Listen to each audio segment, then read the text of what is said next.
7. That number has a lot of meaning for this ASU men's basketball team. They've won 7 games in a row in Pac-12 play, might I add, after sweeping the Oregon schools this past weekend. Bobby Hurley's squad will put their number 18 ranking to the test when they face off against number 2 Baylor. Now let's take a look at some possibilities for the Sun Devils. The best case scenario is a win over the Bears, followed by an upset victory of Boston College over number 3 Villanova. That's the easiest journey, but the more likely path would lead them to play the Wildcats. This is a tall order for ASU, but the rewards would be astronomical if the team from Tempe came out on top.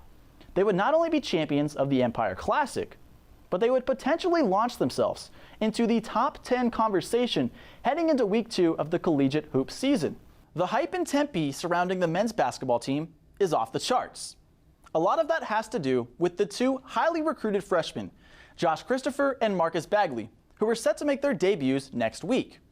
This week, when they spoke to the media, they said they're the best freshman duo in the country because of the work they've been putting in together and their ability to play both ways.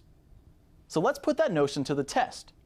If you want to look purely at the preseason numbers and the recruiting rankings, then go straight to Kentucky with Brandon Boston Jr. and Terrence Clark. Cielo Meza was nearly perfect in the season opener against Portland State until she gave up a hit in the top of the 5th. Well, she made up for that one hitter the only way she knew how, by tossing a no-no on Sunday night against Seattle, where she dominated with 14 strikeouts. The Long Beach State transfer, now second-year Sun Devil, has her 3rd career collegiate no-hitter and her 1st as a Sun Devil. Well, in baseball and softball, there's a saying, hitters can hit. It doesn't matter what level they are at. So she hit over 600 in high school, 653 as a senior, never hit below 500 in her 4 years in high school. This season, she's hitting .393 with 7 home runs. She's knocked in 20 RBIs, all those leading the Sun Devils this season. And I think that Alina Torres, we're just seeing the start here for her in her Sun Devil career. But what does ASU football have? Basketball has Guard You. That's something that's continued to be grown upon the last couple years. Christopher is going to continue that legacy, but we want to hear from you. Herm Edwards, Bobby Hurley, reshaping the course of ASU athletics. Who do you think won this argument, Mason or myself?